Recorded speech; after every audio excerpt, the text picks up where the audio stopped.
शस्त्रक्रियेनंतर सैफच्या शरीरातील चाकूचा तुकडा काढला. चाकू आणखी खोल गेला असता आता गंभीर दुखापत झाली असती, लीलावतीच्या डॉक्टरांची माहिती. सैफवर हल्ला करणाऱ्या आरोपीकडून शाहरुखच्या घराची ही रेकी. 14 जानेवारीला पोलिसांकडून मन्नत बंगल्यावर जाऊन तपास, सूत्रांची माहिती.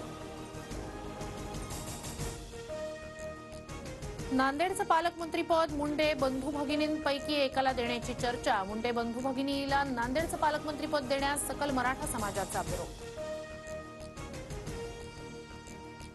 पुण्याच्या मनोहरमध्ये वाल्मिक कराडचे आणखी 3 फ्लॅट. ज्योती जाधवच्या नावानं फ्लॅटची खरेदी केल्याची माहिती. धनंजय मुंडेंच्या कार्यकाळात कृषी साहित्य खरेदी धोरण का बदललं? 2016ला सुरू झालेल्या डीबीटी योजनेत बदल का? हायकोर्टानं राज्य सरकारकडे स्पष्टीकरण मागितलं. बीड पुन्हा हादरलं. आष्टेत जुन्या वादातून नातेवाईकांकडून भावांची निर्घृण हत्या. तर अंबाजोगाईत नातेवाईकांमधील वादातून गोळीबार. 4 संशयित ताब्यात. साताऱ्याच्या फलटण तालुक्यातील विडणीमध्ये मृतदेह आढळला. ऊसाच्या शेतात छिन्नविछिन्न अवस्थेत मृतदेह आढळला. काळी बाहुलीही सापडल्यानं अघोरी कृत्य करून हत्या केल्याची चर्चा.